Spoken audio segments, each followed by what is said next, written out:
Welcome to my second tutorial in Photoshop. Today what we're going to do is image collage. This shouldn't take too long.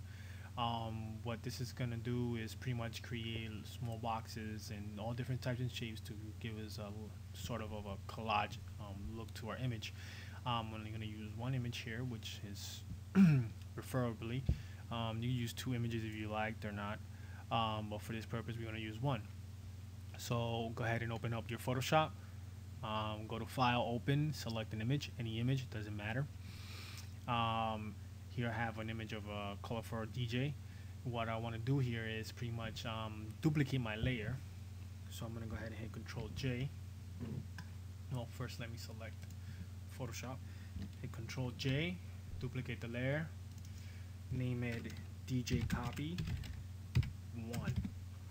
Always remember to name your copies or your duplicates so that way you have some type of organizational work for, so that way you know what layer you need to go back to edit and so on, so you don't have to spend too much time searching through layer and layer and layer after layer. So it's always a good thing to name your layers when you know you're going to work with a lot of them. So that being said, let's go ahead and select the original layer and create a new layer on top of that, dividing both the duplicate and the original. Now on that new layer, what we're going to do is make sure our foreground is white. Select our paint bucket and just drop white on that and name that white background or white BG. Once that's done, go ahead and select that DJ copy or your duplicate of the original image, and we're going to go ahead and select the marquee tool, and I'm going to make a quick square. And on that little selection, you're going to notice what's going to happen in a minute. Here, what we're going to do after that is go ahead and hit the quick mask tool. Once that happens, all our image disappears. We only have one selection left, which is the little square we made on the marquee, which pretty much just crops everything around it, but our image is still there. It's just hidden behind the white background. So what we want to do here is go ahead and go to our effects, go to an auto glow, and let's select another color other than white. I'm gonna select red. Some red. Let's go ahead and increase the spread and the size on this.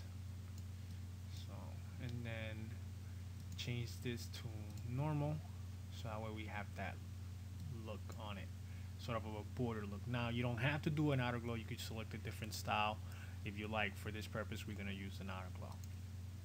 Once that's done, what we're going to do is pretty much duplicate this image as well. So we're going to hit Control J, name this copy 2, so we know it's our second copy. Then after that's done, what we want to do is go ahead and unlink the image from the mask. This is very, very important that you do this on the second copy. Always remember to unlink the image from the mask. So go ahead and hit in the little chain. That'll unlink it. Select the mask tool or the mask layer. Grab your move tool and drag the box out. And you'll see that you'll start seeing the image behind it, sort of like a reflection behind that box. Now the box, you're not limited to just keeping that box the way it is. You could hit Control T and transform that box without affecting the on and increase that. Don't worry if you see those lines around it, it's just the outer glow working. I want to go ahead and increase this a little more and then move it over, and I'm going to go ahead and hit enter. Notice it went, that line went away. After that's done, I want to go ahead and hit Control J, select my mask again, move the box over, and I want to set this here, hit Control T to transform it and increase this a little more to the sides. I'm okay with that. Move this over a little bit. Go ahead, hit Control J one more time. Select your mask. Move this down a little bit more to this side, and hit Control T. And I want to increase this a little more. And I want to move it over here.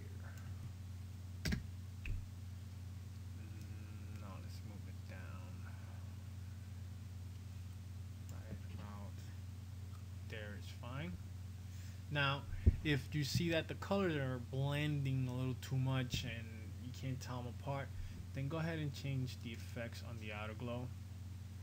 And for example, I'll change the color. Let's just make this black. Hit OK, and increase the spread a little bit. And you can just tell it almost makes it look like a drop shot on top of the image, make it extend out a little more. As you can see, it's just pretty much, you can keep going on and on and on, but I want to give this effect that it's pretty much going from small to big, kind of like a train, and then around it you could pretty much create whatever you like. Now you could do the whole image like this and just make random style boxes and small, big, change them around, shape them around, add different color effects to the background or so, and you'll get a really nice, cool image, or almost like puzzle-like. And it's, like I said, it's a really good tutorial. It's all based on duplication of your images, or your pretty much your layers. Always remember, the first layer you duplicate stays linked. Every other must be unlinked. So I hope you enjoyed this tutorial. Have fun and expect more to come.